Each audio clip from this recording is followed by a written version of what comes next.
Good afternoon class. आज की इस क्लास में हम लोग जो हमारा मेट्रोलॉजी का दूसरा चैप्टर है लीनियर एंड एंगुलर मेजरमेंट, उसके बारे में हम लोग बात करेंगे। आप लोग सिलेबस में देखोगे ये लीनियर और एंगुलर मेजरमेंट चैप्टर जो है काफी बड़ा चैप्टर है। किताब के करीब जो है 60-70-80 पन्ने जो है वो उसी चैप्टर में जाते हैं। तो ये बड़ा चैप्टर है, उस चैप्टर को हमें जो है 10-12-15 मिनट में खत्म करना है। तो थोड़ा सा हम लोग क्विक रहेंगे, बहुत ज्यादा डीप डाउन नहीं जाएंगे। डीप डाउन जाने के लिए इंडिविजुअल टॉपिक्स जो है वो बाद में करेंगे। मोटे मोटे तौर पे जिस्ट क्या है, कैसे करते हैं, कौन कौन से उपकरण है, उनको देख लेंगे, समझ लेंगे और एक मोटा अंदाज ले लेंगे ताकि परीक्षा में कुछ लिख पाए। डीप डाउन की बात करें तो सबसे पहली बात आती है कि लीनियर एंड एंगुलर मेजरमेंट्स जो है ये हमारा जो टॉपिक है, ये हमारा चैप्टर है, चैप्टर नंबर 2 है। तो सबसे पहले अगर हम यहाँ पे पहुंचे तो बात फिर से वही आती है जो लोगों ने फर्स्ट ईयर में मैकेनिक्स में पढ़ा था, मेजरमेंट यानी कि मापन क्या है। तो मापन का परिभाषा की अगर हम बात करें तो हम ये कह सकते हैं, जो मैंने कहा ही था कि अज्ञात भौतिक राशियों का ज्ञात मानकों से तुलना कर सही सही अनुमान लगाने की प्रक्रिया को मापन कहते हैं। फिर से दोहराना सुन लीजिएगा, अज्ञात भौतिक राशियों का ज्ञात मानकों से तुलना कर सही सही अनुमान लगाने की प्रक्रिया को मापन कहते हैं। ठीक। सामान्य तौर पे जब भी मापन होता है तो उसको रिप्रेजेंट करने का तरीका होता है कि न्यूमेरिकल वैल्यू लिखी जाए और उसकी यूनिट लिखी जाए। जैसे यहाँ पे जो हम बात कर रहे हैं वो लीनियर एंड एंगुलर मेजरमेंट की बात कर रहे हैं। तो जैसे लीनियर मेजरमेंट की बात की जाए तो मानो एक कोई माप आती है, उसको मैं वर्नियर कैलिपर से नापता हूँ, आती है 1.13 मिलीमीटर। तो यहाँ पे न्यूमेरिकल वैल्यू जो हो जाएगी वो उसकी 1.13, ये क्या हो जाएगी, न्यूमेरिकल वैल्यू हो जाएगी और यूनिट क्या हो जाएगी, मिलीमीटर। तो कोई भी मापन है उसको सही तरीके से लिखने का यही तरीका होता है कि उसकी न्यूमेरिकल वैल्यू भी लिखी जाए और उसका यूनिट भी लिखा जाए। इसी तरीके से मान लीजिए हम लोग जो है किसी एंगुलर मेजरमेंट को करते हैं और एंगुलर मेजरमेंट को करने पे वैल्यू जो निकल के आती है, मानिए निकल के आती है 5 डिग्री 3 मिनट। तो ये चीज हमें लिखनी होगी कि 5 डिग्री 3 मिनट को शायद ऐसे लिखते हैं। तो ये 5 क्या हो गया, वैल्यू हो गई, न्यूमेरिकल वैल्यू हो गई। डिग्री क्या हो गया, इसकी यूनिट हो गई। 3 क्या हो गया, न्यूमेरिकल वैल्यू हो गई। मिनट्स क्या हो गया, इसकी यूनिट हो गई। तो ये चीज़ हम लोगों को समझनी होगी कि अगर हम लोग मापन कर रहे हैं, चाहे वो टेम्परेचर मेजरमेंट हो, चाहे एंगुलर मेजरमेंट हो, चाहे लीनियर मेजरमेंट हो, कुछ भी मेजरमेंट हो तो हमें यूनिट्स और उसकी न्यूमेरिकल वैल्यू क्या है तो हमको पता होनी चाहिए। तो ये चीज़ हम लोग यहाँ पे क्लियर करते हैं। इसके बाद बात करते हैं लीनियर मेजरमेंट की। लीनियर मेजरमेंट का होता है रेखीय मापन। जैसे अगर हमें लंबाई नापनी है, हमें चौड़ाई नापनी है, हमें ऊंचाई नापनी है, हमें गहराई नापनी है, तो ये सारी चीजें हम लोग जो है लीनियर मेजरमेंट की सहायता से करते हैं। लीनियर मेजरमेंट को करने के दो तरीके होते हैं, एक होता है लीनियर स्टैंडर्ड और एक होता है एंड स्टैंडर्ड। ये परीक्षाओं में पूछा गया था, हम लोग उसके बारे में बात कर चुके हैं। जैसे स्केल है वो लीनियर स्टैंडर्ड है और जो वर्नियर कैलिपर है वो एंड स्टैंडर्ड है, क्योंकि उसमें एंड पॉइंट्स को लेकर के हम लोग जो है मेजरमेंट करते हैं। तो यहाँ पे सबसे पहले हम लोग ये देखते हैं कि लीनियर मेजरमेंट में कौन कौन से उपकरण जो है हम लोग यूज करते हैं, कौन कौन से मुख्य उपकरण या सहायक उपकरण है जो हम लोग यूज करते हैं। तो सबसे पहली बात यहाँ पे लिखी हुई है instruments for non precision linear measurement. Non precision, non का मतलब नहीं और प्रिसीजन का मतलब होता है सूक्ष्मता। प्रिसीजन का मतलब सूक्ष्मता में हम लोगों ने बात की थी। तो जो बहुत सूक्ष्म मापन नहीं है उसके लिए कौन कौन से उपकरण या सहायक उपकरण होते हैं उसके बारे में हम लोग पहले बात करेंगे। तो जैसे स्टील रूल जो पटरी है आपके पास में, वो सूक्ष्म मापन के लिए नहीं है लेकिन वो लीनियर मेजरमेंट के लिए है। इसी तरीके से सरफेस प्लेट है। सरफेस प्लेट हम लोग लैब में है, किसी उसमें क्लास में बता देंगे। तो सरफेस प्लेट जो है एक सहायक उपकरण है। जैसे उसमें क्या होता है कि एक प्लेट जैसी होती है जो कि फ्लैट होती है, 100% फ्लैट होती है, हाई क्वालिटी मटेरियल की बनी होती है। यहाँ पर चित्र में दिखाया हुआ है, सरफेस प्लेट को रिप्रेजेंट करता है। लैब में भी अपने पास है। एंगल प्लेट क्या करती है कि 90 डिग्री पे जो एंगल्स होते हैं उनको नापने के काम में आती है एंगल प्लेट। तो शायद मैंने कहीं बनाया हुआ है, हाँ ये देखो, ये जो ये है ये एंगल प्लेट है, ये एंगल प्लेट है। इसमें दो सतहों के बीच में अगर 90 डिग्री का कोण है तो उसकी हम लोग जो है जांच कर सकते हैं, क्योंकि ये दोनों सतहें जो है एक दूसरे से 90 डिग्री पे जुड़ी हुई है। तो ये एंगल प्लेट है। एक सेकंड, हाँ। तो स्टील रूल समझ आ गया, सरफेस प्लेट समझ आ गया, एंगल प्लेट समझ आ गया। अगला जो चीज होती है जो कि नॉन प्रिसीजन मेजरमेंट के लिए यूज होती है वो है हम लोगों का कैलिपर। कैलिपर कई तरह के होते हैं, जैसे आपने लिखा हुआ है outside calliper, inside calliper, divider calliper, vernier calliper, digital calliper, dial calliper, micrometer calliper. ये कई सारे कैलिपर है, लेकिन मोटे तौर पे कैलिपर करते हैं। जैसे आप लोग देख रहे हो ये गोल जो है ये जबड़े जैसे हैं, ठीक है। जैसे मान लो मेरे पास एक सिक्का हो, सिक्के का मुझे जो है डायल याद करना, तो मैं क्या करूँगा, यहाँ पे ऐसे सिक्का अपना फंसा दूंगा और इसको जो है मैं जब दोनों सतहें टच हो जाएंगी तो मैं क्या करूँगा, ऐसे लॉक कर दूंगा। लॉक करने के बाद में इन दोनों सतहों को ले जा करके मैं स्केल में चेक कर लूंगा और ये प्रोफाइल कर दूंगा। तो यहाँ पे देख रहे हो ये आउटसाइड कैलिपर है, मतलब क्या है कि बाहर डायमीटर को नापना था तो हम लोगों ने आउटसाइड कैलिपर यूज किया। अगर हमें मानो कभी इंटरनल डायमीटर को नापना होता तो हम लोग क्या करते, इनसाइड कैलिपर का यूज करते। समझ आ रही है? तो इसी तरह से कई सारे कैलिपर होते हैं। ये कैलिपर्स भी जो है नॉन प्रिसीजन मेजरमेंट्स के लिए यूज होते हैं। तो अब बात आती है कि नॉन प्रिसीजन के लिए हमें समझ आ गया, अब बताओ प्रिसीजन के लिए कौन कौन से इक्विपमेंट यूज होते हैं।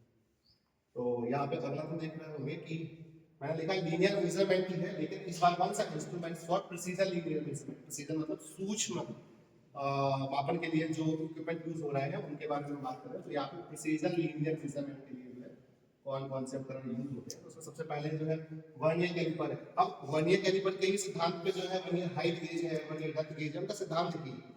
इसमें जो है दो तरह के स्केल होते हैं, एक मेन स्केल होता है, एक वर्नियर स्केल होता है। इसका अल्पतमांक निकालने के लिए हम ये देखते हैं कि मेन स्केल पे न्यूनतम कितनी संभव माप है, मतलब मेन स्केल का अल्पतमांक कितना है अपॉन वर्नियर पे कितने खाने हैं। तो वहां से हमें अल्पतमांक पता चल जाता है। जब हमें माप ज्ञात करनी होती है तो हम ये देखते हैं कितने खाने पार हो गए। जैसे आप देख लो एक खाना पार हो गया, प्लस मेन स्केल और वर्नियर स्केल का कौन सा मैचिंग खाना है इनटू अल्पतमांक।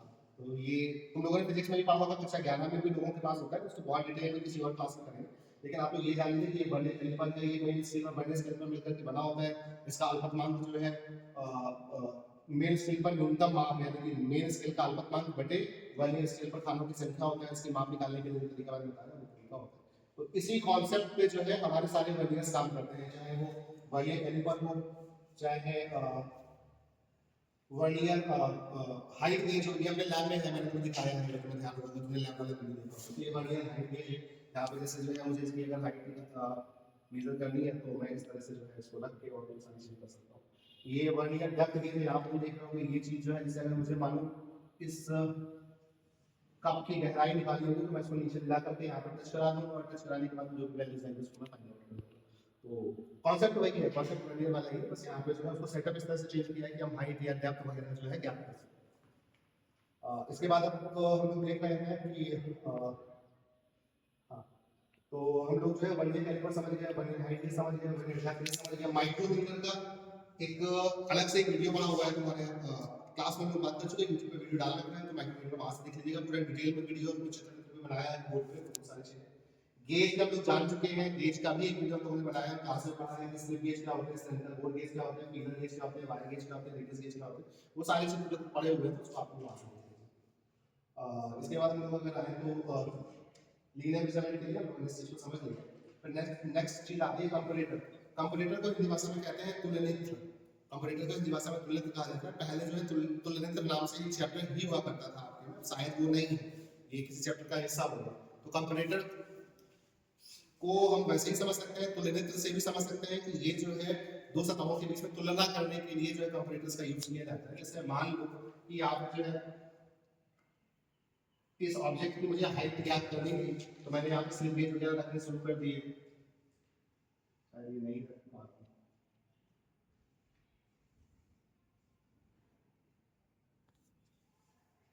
और मान लो जो है अब ये इसके बराबर हो गया, तो मुझे ये कैसे पता चले कि ये एग्जैक्टली वो हाइट आ गई है या नहीं आ गई। तो उसके लिए हम लोग कंपैरेटर का यूज करते हैं। आपको देख रहे होंगे हम लोग एक डायल कंपैरेटर जो है उसका यूज करेंगे, मैकेनिकल कंपैरेटर का हिस्सा होता है डायल गेज।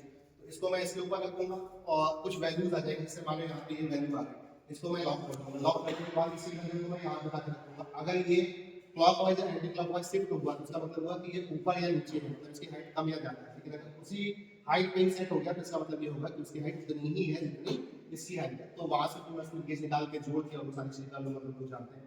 तो ये जो कंपैरेटर होते हैं ये कई तरह के होते हैं। मैकेनिकल कंपैरेटर होता है, जैसे ये जो डायल गेज बना हुआ है या डायल इंडिकेटर जो ये बना हुआ है मैकेनिकल कंपैरेटर का हिस्सा है।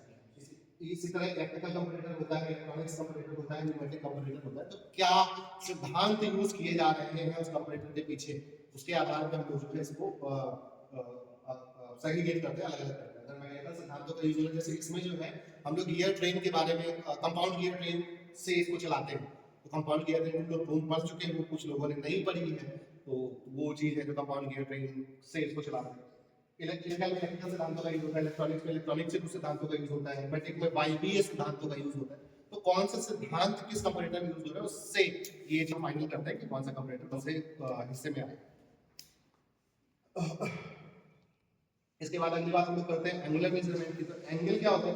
एंगल होता है दो इंक्लाइंड लाइंस या दो इंक्लाइंड सतह एक दूसरे से जिस कोण पर झुकी होती है उसे हम लोग एंगल कहते हैं। जैसे मान लो ये लाइन है और एक ये लाइन, ये दोनों प्रतिच्छेदी लाइन है, यानी कि दोनों इंटरसेक्टिंग लाइंस, और इंटरसेक्टिंग लाइंस में ये जो चीज है ये क्या है इसका। तो एंगल मेजरमेंट करने के लिए हमारे पास डेफिनेशन कि जब एंगल का मापन करना होता है तो हम लोग एंगल मेजरमेंट का यूज करते हैं। तो कौन कौन सी यूनिट्स होती है, डिग्री होती है, मिनट्स होती है, सेकंड होती है। एक डिग्री में शायद 60 मिनट होते हैं और एक मिनट में जो 60 सेकंड होते हैं। इसी तरह से जो है रेडियन भी एक होता है जो लोगों ने मैकेनिक्स में समझा था। रेडियन का मतलब होता है कि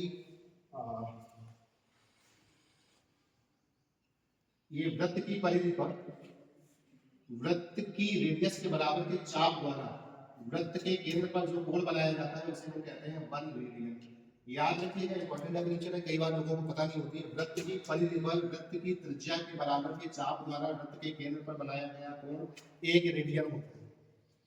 तो दो तरह के हो गए, एक डिग्री हो गया और एक रेडियन हो गया। डिग्री और रेडियन में आपको संबंध पता ही है, तो मैं बहुत ज्यादा उस पर टाइम वेस्ट नहीं कर रहा हूँ, हम लोग आगे बढ़ते हैं। तो कौन कौन से हम लोग पास उपकरण है जिससे हम लोग जो है एंगल मेजरमेंट कर सकते हैं। तो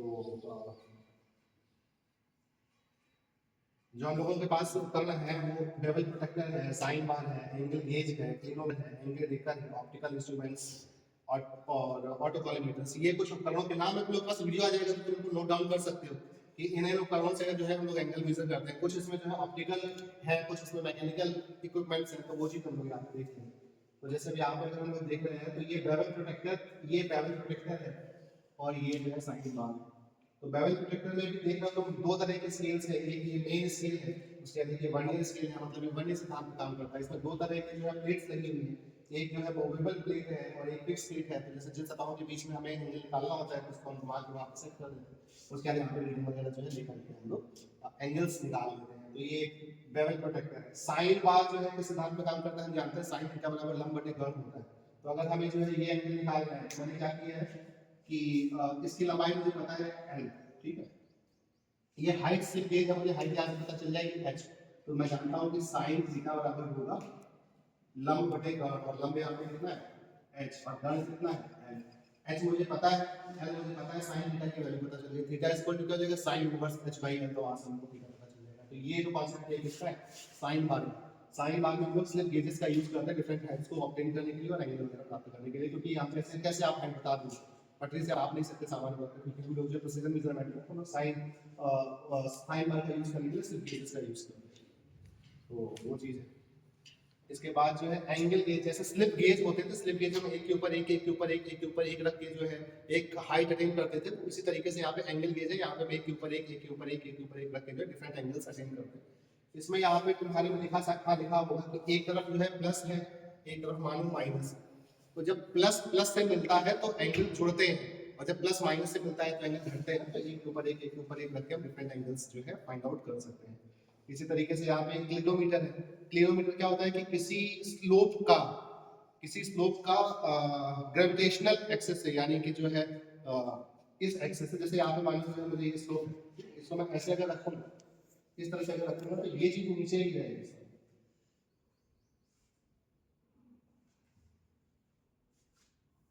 तो यहाँ पे क्या है कि ये चीज जो है नीचे रहेगी। तो जानते हो कि यहाँ पे वेट एक लगा हुआ है, तो देख रहे हो कि ग्रेविटी हमेशा जो है नीचे की तरफ काम करेगी। तो ये जो वेट लगा हुआ है वो हमेशा नीचे की तरफ रहेगा। जैसे मान लो इस स्लोप पे तुम लगा रहे हो, जैसे यही स्लोप लगा हुआ है तो वेट नीचे की तरफ लग रहा है, यानी कि नीचे की तरफ रहेगा।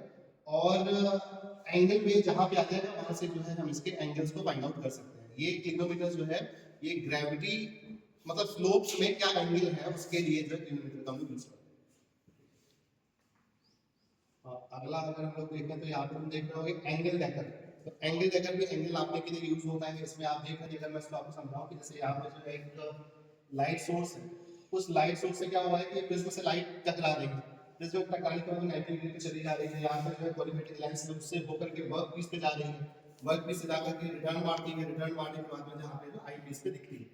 अगर हमारा जो सरफेस फ्लैट है, मतलब एंगल जो है वो नहीं है, सरफेस फ्लैट है, तो क्या होगा कि ये फॉरवर्ड लाइट और ये बैकवर्ड लाइट, ये जो स्केल्स हैं, एक देखो फिक्स डेटम स्केल है और ये एक रिफ्लेक्टिव इमेज स्केल है, ये दोनों एक दूसरे से परपेंडिकुलर डायरेक्शन में है कि एक ही जगह पे तुम्हें इमेज प्राप्त होगी। तो ये क्या है, इसमें एंगल नहीं है, मतलब कोई भी इंक्लिनेशन नहीं।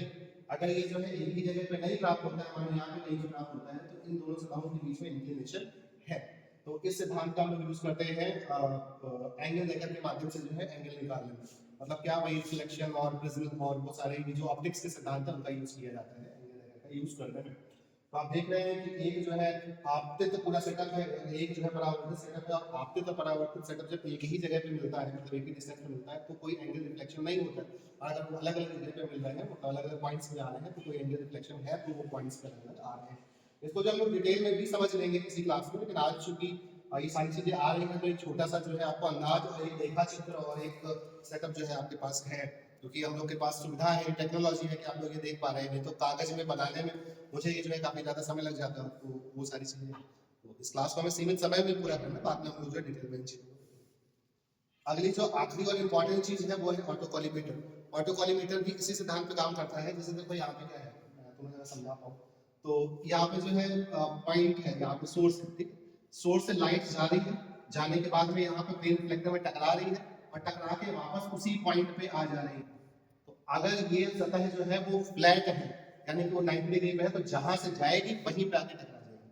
लेकिन अगर इसमें इंक्लिनेशन, जैसे तुम देख रहे हो यहाँ पे जो है इंक्लिनेशन, तो यहाँ पे क्या हो रहा है कि यहाँ से जा रही है, जाने के बाद में टकराने के बाद में वापस आ रही है, लेकिन उसी पॉइंट पर नहीं आ रही, दूसरे पॉइंट पर आ रही है। ओ पॉइंट से जा रही है और ओ डैश पॉइंट पर वापस आ रही है। यहाँ पे इनके बीच में कुछ लीनियर डिस्टेंस, ये लीनियर डिस्टेंस की वैल्यू जो है, अगर तुम ऑप्टिक्स जानते हो तो वो 2f इंटू थीटा होती है। यहाँ पे f क्या है, फोकल डिस्टेंस है। फोकल डिस्टेंस हमें पता होती है, 2 हमें पता होता है, थीटा हमें प्राप्त कर लेते हैं। थीटा क्या होता है, इंक्लिनेशन होता है।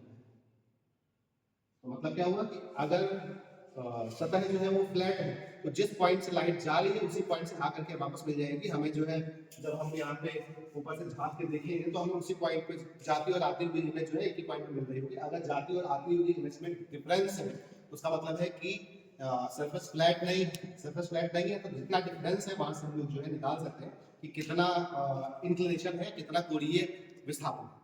तो ये कुछ उपकरण हैं जो हम लोगों के कोणीय विस्थापन में काम आते हैं। तो अगर मैं कुछ 1-2 मिनट में सारी बात समराइज कर दूं, तो मैं यहाँ से थोड़ा बता सकता हूँ। जब हम लोग पढ़ रहे थे वो लीनियर एंड एंगुलर मेजरमेंट था। उसमें सबसे पहले हम लोगों ने जाना कि मेजरमेंट क्या होता है, मेजरमेंट की डेफिनेशन जानी। लीनियर मेजरमेंट क्या होता है, क्या उसकी डेफिनेशन, क्या तरीका है रिप्रेजेंट करने का। इसी तरीके से एंगुलर मेजरमेंट क्या होता है, उसकी कौन कौन सी यूनिट्स होती हैं, उनको हम लोगों ने जान लिया। लीनियर मेजरमेंट में नॉन प्रिसीजन यानी कि जो है असूक्ष्म मापन के लिए कौन कौन से उपकरण यूज होते हैं, तो हम लोगों ने जाना कि स्केल होता है, स्टील रूल होता है, सरफेस प्लेट, एंगल प्लेट भी हम लोगों ने देखा है ऊपर। कैलिपर्स हम लोगों ने देखे, डिफरेंट टाइप के कैलिपर्स के बारे में समझा। इसके बाद हम लोग जो है प्रिसीजन मेजरमेंट में आ गए। प्रिसीजन मेजरमेंट में हम लोगों ने जाना कि वर्नियर का सिद्धांत क्या है। इसके बाद हम लोगों ने वर्नियर हाइट गेज के बारे में जाना, वर्नियर डेप्थ गेज के बारे में जाना। माइक्रोमीटर लोग पहले से ही जान के आए हैं। गेजेस के बारे में जाना, तमाम तरह के slip gauges, slip gauge, cylindrical bore gauge, feeler gauge, wire gauge, radius gauge, ये सारी चीजें जो हम पहले से सीख आए हैं, वीडियो वगैरह पढ़े हुए। अगर आपने नहीं किया है तो आप कर लीजिएगा। इसके बाद हम लोगों ने ये समझा कि ये जैसे देखा कि हाइट गेज है, मैंने समझाया कि कैसे तुम हाइट नापोगे, मैंने दिखाया कि कैसे तुम जो है डेप्थ नापोगे, तो वो सारी चीजें मैंने याद की। उसके बाद हम लोगों ने कंपैरेटर के बारे में जाना, कंपैरेटर क्या होता है, किस सिद्धांत पे काम करता है, उन सारी चीजों को हम लोगों ने यहाँ पे समझा। डायल इंडिकेटर के सहायता से कंपैरेटर का कैसे यूज किया जाता है वो हम लोगों ने तुमको समझाने की कोशिश की। इसके बाद हम लोग एंगल मेजरमेंट में क्या डेफिनेशन है, क्या एंगल होता है, उसको नापने के लिए कौन कौन सी यूनिट्स यूज होती है, उसके बारे में हम लोगों ने जाना। हम लोगों ने ये भी जाना कि रेडियन क्या होता है, जो कि एक फिजिक्स का हिस्सा था। इसके बाद हम लोगों ने एंगुलर मेजरमेंट के लिए कौन कौन से उपकरण हैं उनके बारे में जो है लिस्ट डाउन कर लिया कि bevel protractor, sine bar, angle gauge, clinometer, angle letter, optical instruments, autocollimator. तो यहाँ पे जो है आप लोग देख रहे होंगे कि एंगल लेटर जो था और ऑटोकॉलीमेटर था, ये सारे ही हमारे ऑप्टिकल इंस्ट्रूमेंट्स के अंदर आ रहे थे।